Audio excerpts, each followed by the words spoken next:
तरह कोई अपने कर्मानुसार कोई गरीब है तो कोई अमीर है, कोई गरीब है तो कोई अमीर है। हुण जे को चार पैसे आ जाते ने वो गरीब नूं आपे लागे नहीं लगन दिंदा। जे तो पैसे आ जाण वो कदे गरीब नूं लागे लगन दे, कदे नहीं लगन दिंदा। वो आखदा ना मैनूं किहड़ा इहदे नाल कोई काम है, मैं इस तों की लैणा। इस तरह फिर कबीर साहब जी शब्द विच रहमत करते हैं, समझाउणा करते हैं कि बंदिया हंकारी ना हो, वो रब का पता कोई नहीं उन्हें कित्थे ले जाना तैनूं। जिस धन का तू माण करदा है, जिस शरीर का तू माण करदा, बंदे नूं देही का भी हंकार आ जांदा ते बंदे नूं धन का माया का भी हंकार सिर चढ़ जांदा। कहते जदों मालिक दे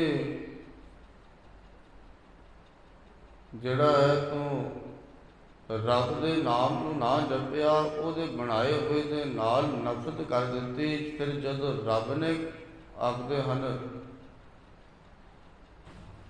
जदों मालिक ने जिहड़ा है फिर पलटा लिआंदा तां आखदे हन कि तूं जिहड़ा है लखां तो कखां ते आण नूं तैनूं देर नहीं लगणी। लखां तो कखां ते आण नूं तैनूं देर नहीं लगणी। कई उदाहरणां हन। हुण कबीर साहब आखदे न कि जिहड़ा गरीब मनुख है वो अमीर नूं खुश करन दे लई बड़े यतन करदा कि भाई ये जिहड़ा है खुश हो जाए तो मैनूं जिहड़ा है कुछ प्राप्त भी हो जाएगा। लाख जतन जे करे वो चित ना करे, निर्धन आदर कोई ना दे।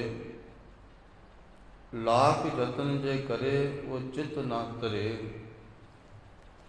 कहते जिहड़ा निर्धन है, जितों धन नहीं है, वो अमीर नूं खुश करन दे लई बड़े यतन करदा कि वो खुश हो जाए, उसदा सत्कार भी करदा, उन्हों जी हांजी भी करदा है, प्यार नाल बुलाउंदा भी है, उहदे अगे बोलदा भी नहीं,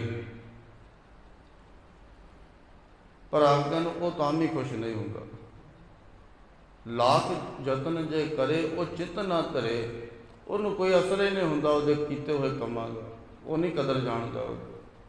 क्यों? क्योंकि हंकार इत्ते बैठा। जदों बंदे दे हंकार सिर चढ़िया होए फिर वो किसी नूं जिहड़ा है अपने बराबर का ही नहीं समझदा, भुल जाता है कि मानस की जात सब एक पहचान, वो भुल जाता है। आखन जतन तो बहुत करता है कि किते ये जिहड़ा खुश हो जाए, उसनों खुश करन दे लई धन वाले नूं, पर आखदे न उहदे जतनां दा कोई उहनूं फायदा नहीं हुंदा, क्योंकि वो खुश नहीं हुंदा। वो फिर जिहड़ा है उहदा कोई सत्कार नहीं करता। तो इसी तरह आखदे हैं कबीर साहब के भाई याद रखना कि कोई अमीर है तो कोई गरीब है दोवें भरा, है दोवें भरा। निर्धन सरतन दोनों भाई, प्रभ की कला न मेटे जाए। कहते परमात्मा की कला, चाहे कोई अमीर हो गया है तो चाहे कोई गरीब है तो रब दे भेजे हुए। हुण एक घर दे विच कई बारी कोई अमीर हुंदा भरा, कोई गरीब हो जाता। हुण जे तो चार पैसे आ गए वो दूजे नूं नफरत ही करी जाए, इदां भी नहीं चाहिए। खून का रिश्ता ही भुल जाते हाँ असीं, खून का रिश्ता ही भुल गए तो बाकियां नाल की करांगे। जे खून के रिश्ते की गल करा, गुरु गोबिंद सिंह महाराज ने अपने पुत्रा नूं नहीं बचाया, उन्होंने जिहड़ा जे सिख शहीद किए तो अपने पुत्र पहलों तोड़ दिते। ये नहीं कि अपने पुत्रां नाल प्यार किया, दूजियां नाल प्यार ही नहीं किया। ताइयों तो महाराज ने मारना क्या सी, इन पुत्रन के शीश पर वार दिए पुत चार, चार मुए तो क्या जीवत कई हजार। ਉੱਥੇ ਮੱਝ ਰਿਸ਼ਤੇਦਾਰੀ ਨਹੀਂ ਦੇਖੀ, ਖੂਨ ਦਾ ਰਿਸ਼ਤਾ ਨਹੀਂ ਦੇਖਿਆ। ਇਹ ਕਾਣੀ ਵੰਡ ਸੰਸਾਰ ਦੇ ਲੋਕ ਕਰਦੇ ਹਨ, ਪਰ ਗੁਰੂ ਪਾਤਸ਼ਾਹ ਨੇ ਨਹੀਂ ਕੀਤੀ।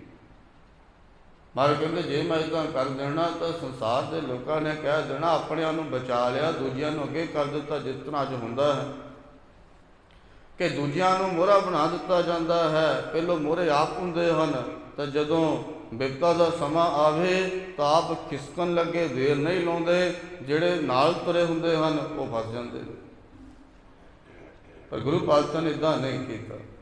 ਉਹਨਾਂ ਨੇ ਆਪਣਾ ਖੂਨ ਦਾ ਰਿਸ਼ਤਾ ਨਹੀਂ ਦੇਖਿਆ, ਉਹਨਾਂ ਨੇ ਕੇਵਲ ਤੇ ਕੇਵਲ ਪਿਆਰ ਦੇਖਿਆ।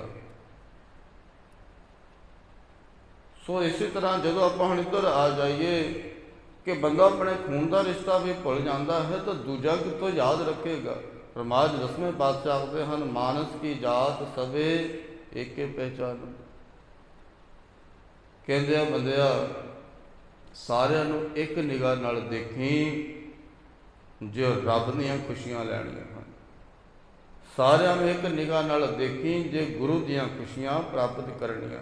ਜੇ ਗੁਰੂ ਵਰਗਾ ਬਣਨਾ ਹੈ, ਗੁਰੂ ਵਰਗੇ ਬਣ ਨਹੀਂ ਸਕਦੇ ਪਰ ਕੋਸ਼ਿਸ਼ ਤਾਂ ਕਰ ਸਕਦੇ ਹਨ। ਕੋਸ਼ਿਸ਼ ਤਾਂ ਆਪਣੇ ਕਰ ਸਕਦੇ ਹਾਂ ਕਿ ਸਾਡੇ ਗੁਰੂ ਪਾਤਸ਼ਾਹ ਨੇ ਜਿਸ ਤਰ੍ਹਾਂ ਕਿਸੇ ਨਾਲ ਨਫ਼ਰਤ ਨਹੀਂ ਕੀਤੀ। ਜਿਹੜਾ ਵੀ ਆਇਆ, ਜਿਹੜੇ ਵੀ ਧਰਮ ਦਾ, ਕਿਸੇ ਵੀ ਜਾਤ ਦਾ ਕੋਈ ਵੀ ਆਇਆ, ਮਹਾਰਾਜ ਨੇ ਆਪਣੀ ਸ਼ਰਨ ਰੱਖ ਲਿਆ, ਜੀ ਆਪਣੀ ਸ਼ਰਨ 'ਚ ਰੱਖ ਲਿਆ, ਨਫ਼ਰਤ ਨਾ ਕੀਤੀ। ਜਿਹੜਾ ਮਹਾਰਾਜ ਦੇ ਵਿਚਾਰ ਦੇ ਅਧੀਨ ਆ ਗਿਆ, ਗੁਰੂ ਪਾਤਸ਼ਾਹ ਨੇ ਰਹਿਮਤ ਕਰ ਦਿੱਤੀ। ਹੁਣ ਕਬੀਰ ਸਾਹਿਬ ਆਖਦੇ ਹਨ ਕਿ ਭਾਈ ਹੈ ਤਾਂ ਦੋਵੇਂ ਭਰਾ, ਪਰ ਜਿਹੜਾ ਹੈ ਕਿਸੇ ਕੋ ਪੈਸਾ ਜ਼ਿਆਦਾ ਆ ਗਿਆ, ਉਹਦਾ ਹੰਕਾਰ ਸਿਰ ਚੜ੍ਹ ਗਿਆ, ਦੂਜੇ ਕੋ ਆਇਆ ਨਹੀਂ, ਉਹਦੇ ਨਾਲ ਦੂਜਾ ਜਿਹੜਾ ਸੀ ਨਫ਼ਰਤ ਕਰਨ ਲੱਗ ਪਿਆ। ਉਹ ਸਮਾਂ ਆਇਆ ਜਦੋਂ ਭਰਾ ਭਰਾ ਨੇ ਬੋਲਣਾ ਬੰਦ ਕਰ ਦਿੱਤਾ। ਫਿਰ ਬੰਦਾ ਜਿਹੜਾ ਸਾਰੀ ਕਾਇਨਾਤ ਵਿੱਚ ਕਿੱਥੋਂ ਰੱਬ ਲੱਭੇਗਾ ਜਦ ਆਪਣੇ ਭਰਾ ਤੋਂ ਨਹੀਂ ਲੱਭਿਆ।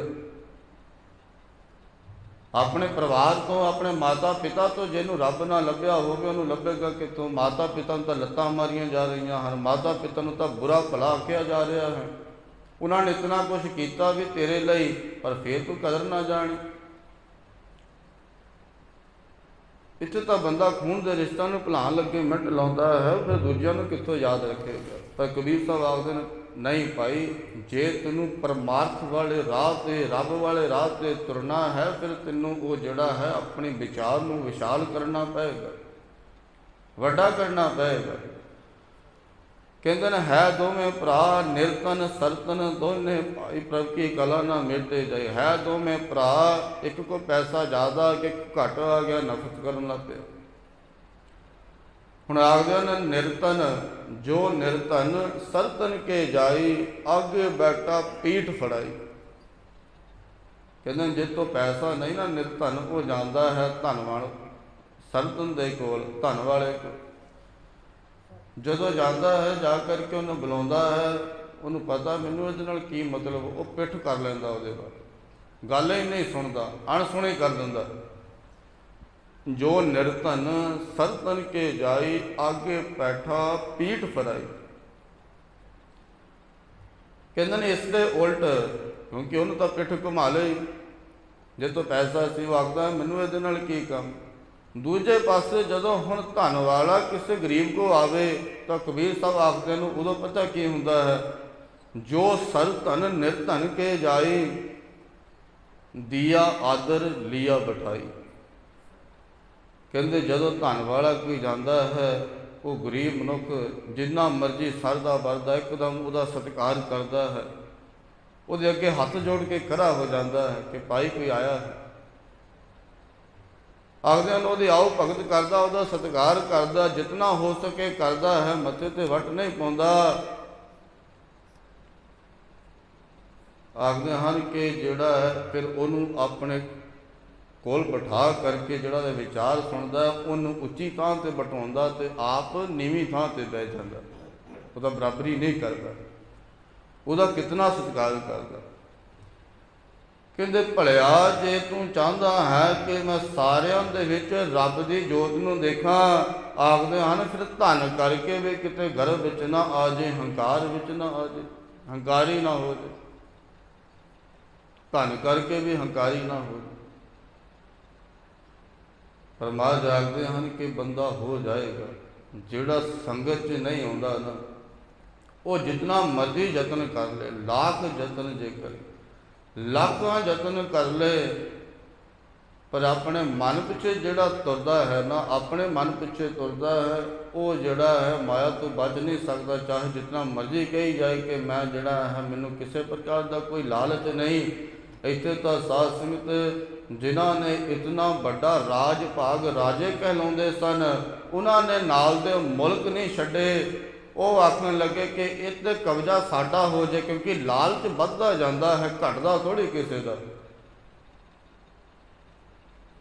ਜਿਹਦੇ ਕੋਲ ਰਾਜ ਭਾਗ ਹੋਵੇ ਉਹ ਆਖਦਾ ਹੈ ਕਿ ਨਾਲ ਦਾ ਵੀ ਛੋਟਾ ਮੁਲਕ ਮੈਨੂੰ ਮਿਲ ਜਾਏ।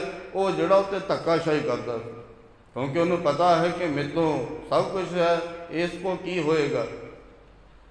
ਪਰ ਜਦੋਂ ਫਿਰ ਉਹੀ ਉਹ ਧੱਜੀਆਂ ਉਡਾ ਦਿੰਦਾ ਹੈ ਉਸ ਵੱਡੇ ਮੁਲਕ ਦੀਆਂ, ਫਿਰ ਉਹ ਸਾਧ ਸੰਗਤ ਦੇਖਦਾ ਹੈ ਹੋ ਕੀ ਗਿਆ, ਬਣ ਕੀ ਗਿਆ। ਪ੍ਰਭ ਕੀ ਕਲਾ ਨਾ ਮੇਟੀ ਹੈ। ਇਸੇ ਤਰ੍ਹਾਂ ਮਹਾਰਾਜ ਆਖਦੇ ਨੇ, ਭਾਈ ਕਿਸੇ ਪ੍ਰਕਾਰ ਦਾ ਮਾਣ ਨਾ ਕਰੀ। ਜਦੋਂ ਮਾਣ ਚੱਕਣਾ ਚੂਰ ਹੁੰਦਾ ਹੈ ਫਿਰ ਪਤਾ ਨਹੀਂ ਲੱਗਦਾ ਕਦੋਂ ਰੱਬ ਜਿਹੜਾ ਹੈ ਕੱਖਾਂ ਤੋਂ, ਜਿਸ ਪਹਿਲਾਂ ਕਿਹਾ ਕਿ ਲੱਖਾਂ ਤੋਂ ਕੱਖਾਂ 'ਤੇ ਲੈ ਆਵੇ ਤਾਂ ਕੱਖਾਂ ਤੋਂ ਲੱਖਾਂ 'ਤੇ ਲੈ ਜਾਵੇ। ਮਾਲਕ ਦਾ ਕੋਈ ਪਤਾ ਨਹੀਂ। ਹੁਣ ਕਿਸੇ ਨੂੰ ਕਿੱਥੇ ਲੈ ਜਾਣਾ ਉਹ ਕੋਈ ਪਤਾ ਨਹੀਂ ਰੱਬ ਦਾ। ਹੁਣ ਜਿਨ੍ਹਾਂ ਨੇ ਸਾਧ ਸੰਗਤ ਸਮਾਂ ਦੇਖਿਆ ਹੈ, ਉਹਨਾਂ ਨੇ ਦੇਖਿਆ ਹੋਵੇਗਾ, ਉਹਨਾਂ ਦੇ ਸਾਹਮਣੇ ਹੀ ਕਈ ਜਿਹੜੇ ਸਨ ਜਿਨ੍ਹਾਂ ਕੋ ਪਹਿਨਣ ਵਾਸਤੇ ਚੰਗਾ ਕੱਪੜਾ ਨਹੀਂ ਸੀ, ਮਕਾਨ ਨਹੀਂ ਸੀ, ਉਹਨਾਂ ਨੇ ਚੰਗਾ ਮਕਾਨ ਪਾ ਲਿਆ ਹੈ, ਚੰਗਾ ਮਕਾਨ ਪਾ ਲੈਂਦੇ ਨੇ। ਇਹ ਸਮੇਂ ਦੀ ਗੱਲ ਹੁੰਦੀ ਹੈ। ਕੋਈ ਗਰੀਬ ਹੈ ਤੇ ਕੋਈ ਅਮੀਰ ਹੈ। ਇੱਥੇ ਸਾਧ ਸੰਗਤ ਯਾਦ ਕਰਕੇ ਨਹੀਂ ਦਾਸ ਕਹਿ ਰਿਹਾ ਕੋਈ ਗਰੀਬ ਹੈ ਤੇ ਕੋਈ ਅਮੀਰ ਹੈ। ਇਹ ਜ਼ਰੂਰੀ ਨਹੀਂ ਕਿ ਉੱਚੀ ਜਾਤ ਵਾਲਾ ਸਾਰੇ ਕਿਤੇ ਉੱਥੇ ਅਮੀਰ ਹੀ ਤੁਰੇ ਫਿਰਦੇ ਹਨ, ਕੋਈ ਗਰੀਬ ਨਹੀਂ ਹੋਏਗਾ। ਇਹ ਨਹੀਂ ਹੈ ਕੋਈ ਨੀਵੀਂ ਜਾਤ ਵਿੱਚ ਹੈ ਕੋਈ ਗਰੀਬ ਹੀ ਹੋਣਗੇ ਸਾਰੇ, ਉੱਥੇ ਕੋਈ ਅਮੀਰ ਨਹੀਂ। ਇੱਦਾਂ ਨਹੀਂ। ਇਹ ਵਿਚਾਰ ਨੂੰ ਜਿਹੜਾ ਖੁੱਲ੍ਹੇ ਦਿਲ ਨਾਲ ਦੇਖਣਾ, ਧਿਆਨ ਦੇਣਾ ਕਿ ਜਿਹੜਾ ਗਰੀਬ ਹੈ ਉਹ ਕਿਸੇ ਵੀ ਧਰਮ ਤੇ ਕਿਸੇ ਵੀ ਜਾਤ 'ਚ ਹੋ ਸਕਦਾ ਹੈ। ਤੇ ਦਾਸ ਜਾਤ ਦੀ ਗੱਲ ਨਹੀਂ ਕਰ ਰਹੇ। ਆਪ ਜੀ ਦਾ ਭੁਲੇਖਾ ਪੈ ਜਾਏ ਕਿ ਜਾਤ ਕਰਕੇ ਕਿਹਾ ਜਾ ਰਿਹਾ, ਇਹ ਫਿਰ ਗੁਰੂ ਨਾਨਕ ਦੀ ਵਿਚਾਰ ਨਹੀਂ ਹੋਏਗੀ ਜੇ ਮੈਂ ਇੱਦਾਂ ਕਹਿ ਦਿਆਂਗਾ। ਮਹਾਰਾਜ ਕਹਿੰਦੇ ਜਿਹੜਾ ਗਰੀਬ ਹੈ ਉਹ ਚਾਹੇ ਕਿਸੇ ਵੀ ਦੇਸ਼ 'ਤੇ ਰਹਿ ਰਿਹਾ, ਕਿਸੇ ਵੀ ਧਰਮ ਦਾ ਹੋਏ, ਜ਼ਰੂਰੀ ਨਹੀਂ ਉਹ ਸਿੱਖ ਧਰਮ 'ਤੇ ਹੋਏਗਾ, ਉਹ ਕਿਸੇ ਵੀ ਧਰਮ 'ਚ ਹੋਏਗਾ। ਆਖਦੇ ਹਨ ਜੇ ਹੰਕਾਰ ਸਿਰ ਚੜ੍ਹ ਕੇ ਬੋਲਦਾ ਹੈ ਨਾ ਉਹਦਾ ਧਨ ਵਾਲੇ ਦਾ, ਤਾਂ ਇਹ ਬਾਣੀ ਉਹਨੂੰ ਵੀ ਕਟਾਕਸ਼ ਕਰਦੀ ਹੈ, ਉਹਦੇ ਵਾਸਤੇ ਵੀ। ਤੇ ਮਹਾਰਾਜ ਆਖਦੇ ਨੇ ਆਪਣੇ ਯਤਨਾਂ ਦੇ ਨਾਲ ਭਾਈ ਤੂੰ ਮਾਇਆ ਤੋਂ ਬਚ ਹੀ ਨਹੀਂ ਸਕਦਾ, ਜੋ ਮਰਜ਼ੀ ਕਰ ਲਾ। ਹਾਂ ਤੂੰ ਲੋਕਾਂ ਵਾਸਤੇ ਤਾਂ ਕਹਿ ਸਕਦਾ ਹੈ ਕਿ ਭਾਈ ਮੈਨੂੰ ਜਿਹੜਾ ਹੈ ਧਨ ਦਾ ਹੰਕਾਰ ਨਹੀਂ, ਮੈਨੂੰ ਨਹੀਂ ਹੈ। ਜਿਹੜਾ ਕਹਿ ਰਿਹਾ ਮੈਨੂੰ ਨਹੀਂ ਹੈ ਉਹ ਹੰਕਾਰੀ ਹੋਏਗਾ। ਜਿਹੜਾ ਕਹਿ ਰਿਹਾ ਮੈਂ ਕਿਸੇ ਦੀ ਚੁਗਲੀ ਨਹੀਂ ਕਰਦਾ ਉਹ ਚੁਗਲਖੋਰ ਹੀ ਹੋਏਗਾ। ਜਿਹਦਾ ਆਖਦਾ ਹੈ ਮੈਂ ਕਿਸੇ ਦਾ ਬੁਰਾ ਨਹੀਂ ਮੰਗਦਾ ਉਹ ਬੁਰਾ ਹੀ ਮੰਗਦਾ ਹੋਏਗਾ। ਜਿਹੜਾ ਆਪਣੇ ਮੂੰਹ ਤੋਂ ਹੀ ਆਪਣੀ ਸਿਫਤ ਕਰੀ ਜਾਏ। ਤੋ ਸਾਧ ਸੰਗਤ ਬਾਣੀ ਆਖਦੀ ਹੈ ਕਿ ਭਾਈ ਲਿਪਤ ਨਾ ਮਾਇਆ। ਜਿਹੜੇ ਮਾਲਕ ਦੇ ਨਾਮ ਨੂੰ ਜਪਦੇ ਹਨ ਇਹ ਸਮਝ ਲੈਂਦੇ ਹਨ ਕਿ ਸਾਰਿਆਂ 'ਚ ਮਾਲਕ ਦੀ ਜੋਤ ਹੈ, ਸਾਰਿਆਂ 'ਤੇ ਮਾਲਕ ਰਹਿਮਤ ਕਰਨ ਵਾਲੇ ਹਨ, ਸਾਰਿਆਂ ਦੇ ਦੁੱਖਾਂ ਨੂੰ ਨਾਸ਼ ਕਰਨ ਵਾਲੇ ਨੇ। ਆਖਦੇ ਹਨ ਉਸ ਮਾਲਕ ਦੇ ਨਾਮ ਨੂੰ ਧਿਆਉਂਦੇ ਹਨ ਤੇ ਮਾਇਆ ਦੇ ਵਿੱਚ ਗਲਤਾਨ ਨਹੀਂ ਹੁੰਦੇ।